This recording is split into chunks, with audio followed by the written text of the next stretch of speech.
Ngunya na aldaw, sa satong selebrasyon kan 74th Charter Anniversary kanaga, sa mong pinili na liwat na gibuhon digdi sa makasaysayang Plaza Quezon, an sa mong pag-ako nin katungdan.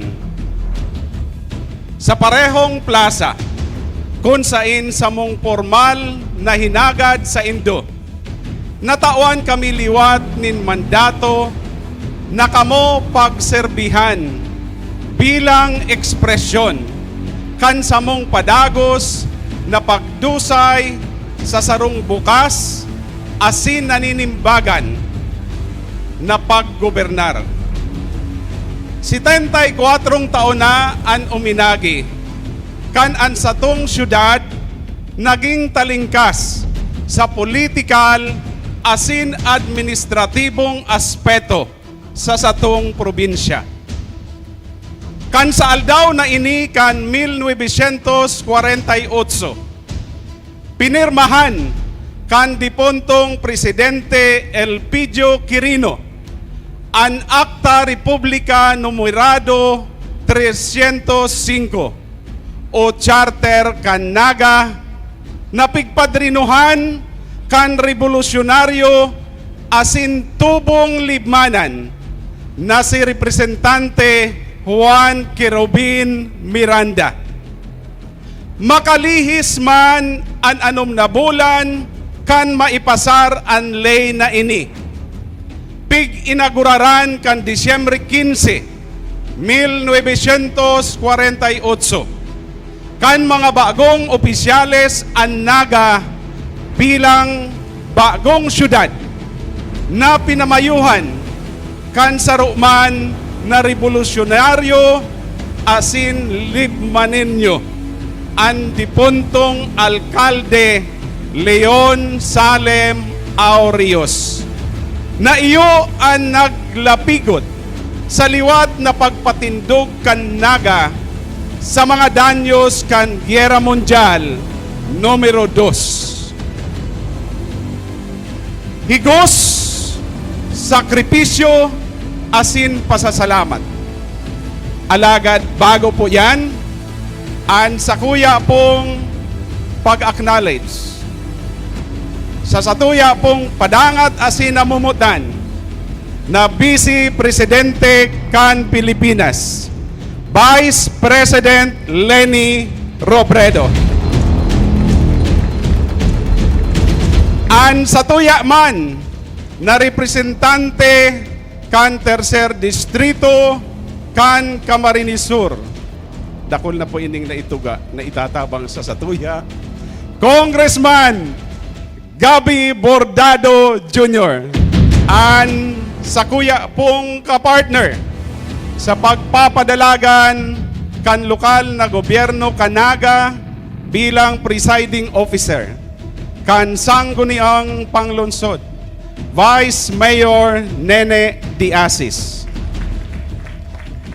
An satuya pong top-notcher Councilor Doc Jess Albios, Councilor Lito Del Rosario, Councilor Attorney Uying Rosales,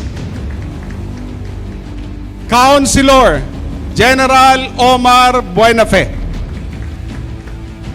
Councilor Doc Gail Abonal Gomez, Councilor Vidal Castillo, Councilor Doc Sani Ranyola, Councilor Joe Perez, Councilor Salvador del Castillo, asin Councilor Judith Beltran. Siyempre po, ang sakuya man pong pag-acknowledge sa sakuya pong agom, Attorney Marion Eloisa Ligasyon, an samuya pong matua, si Nathaniel Emil, an pandua, si Neil Emerson, asin an samuya pong Onika Iha, si Nadine Ena. Ang bunso po, si Neptali Eman.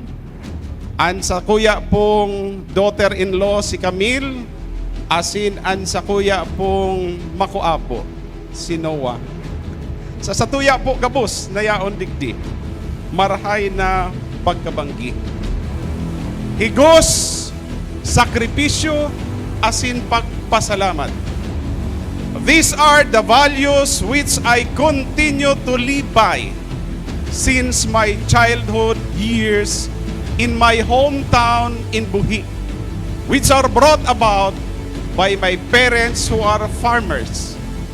These are also the same values which I carry as Naga City's mayor and our continuing quest for progress and development. As I stand before you tonight, allow me to express my heartfelt thanks to all of you for all your support to me, my administration, our team, and our beloved Naga City. Our last 3 years together was truly not a walk in the park. We all have faced enormous tests, but we all choose to thrive and at the end of the day, become triumphant. Kaya sa satong pagsabat sa panibagong aldaw, kita mas andam, asin mas pusog na. Alagad, dai ini nangangahulugan na kita mapundo na. Ang satong mga trabaho, dai pa po tapos. Ang totoo po kayan, dakulon pa kitang dapat gibuhon para sa naga, asin mga nagenyo. Ninhuli ka ini. Padagos kitang magibo nin mga bagong dalan, asin papakarhayon ang mga tinampo na maserbing agihan para sa mas marikas na pagtao, asin pag-ako kan mga serbisyo sa salud, asin edukasyon. Dudugangan tapa ang mga eskwelahan na magiging sentro nin pagkanood, asin pagpanday, kan futuro, kan lambang nagenyo. Padagos tang iwawarak ang mga pasilidad sa salud, tanganing sa oras na ika, may kaipuhan, da ika sasayumahan, asin ika, mauumayan. Itutulod ta ang sustinidong pagparambong kan mga negosyo, asin turismo, katuwang ang pribadong sektor. Padagos kitang mga ngalukan nin mga bagong investments na mataong trabaho para sa mga nagenyo.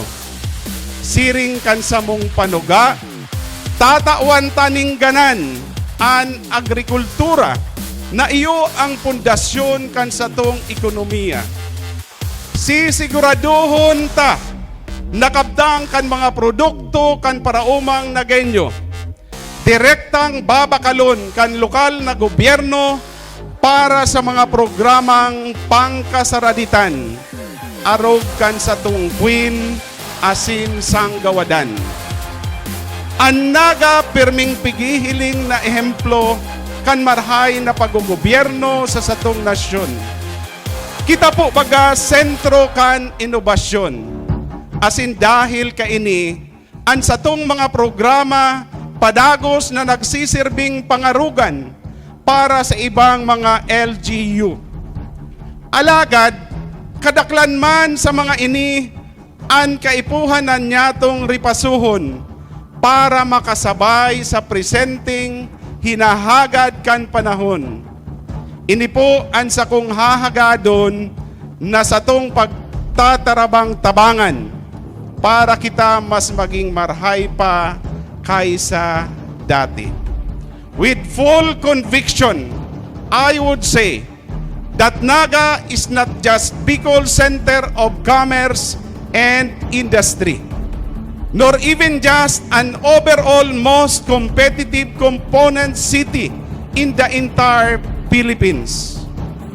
Our city is not just the home of the best universities and colleges, nor just a cultural center, because it hosts the largest Marian festival in Southeast Asia.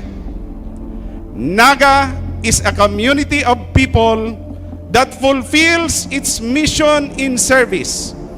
A community that recognizes the importance of values and stands its ground in advocating the truth. Naga is a community of people that recognizes collaboration as an important and powerful tool in promoting programs for the common good. With this in mind, we will not just maintain but strengthen the partnerships between the government and private sector in advancing our causes regardless of which side of the fence you are in. This is not just the brand of our governance, nor a brand of our leadership, but rather, this is the brand of each and every Nagueño. Our power and ability to work together, celebrating commonalities and differences, and turning them all into opportunities and strengths. Kita po gabos na uya digdi, siyerto ako, na parareho man an satong pagtubod, na ang pagrealisar kan satong vision, iyo an satong durungan na pagtaya, paghiro, asin pagtrabaho. I would often be reminded of the words of our former mayor and secretary, Jess Robredo. What brings us together as a nation is far more powerful than what pulls us apart. Sa Naga, pirang beses na po baga ining napatunayan sa paghampang sa kalamidad, sa paggibo nin pulisiya, sa paggibo nin mga programa asin pagpili nin satong mga lideres. We may be carrying contrasting beliefs or different advocacies or dissimilar ways of doing things, but I am certain that our aspirations are the same, that each Nagueño will live a dignified and happy life. I therefore call upon my fellow public servants, fellow workers in the government, asin mga kapwa ko Nagueño, to take pride, cling on, and own our triumphs. Iribanan kita sa padagos na pag-uswag kan sa tong padangat na maugmang lugar. Sarong Naga na padagos na mataonin oportunidad sa lambang nagtitindok na harigi kan pamilya na makataon in disenteng pagbuhay sa saiyang pamilya. Sarong Naga na ligtas para sa satong mga kaakian asin talingkas mangiturugan. Sarong Naga na maangat sa anuman na angat. Sarong Naga na ang mga syudadano ipinag-uurgulyo ang sa iyang pinaghalean sa inman siya mapaduman. Sarong Naga na harong sa gabos na minaerok sa iya. Asin sarong Naga na siring sa sarong ina, mapang-ampon asin mapinadangat sa gabos na minasungko sa iya. Mga namumutan kong mga Nagueño, ika, ako, kita gabos, iyo an Naga. Diyos mabalos. Naga na!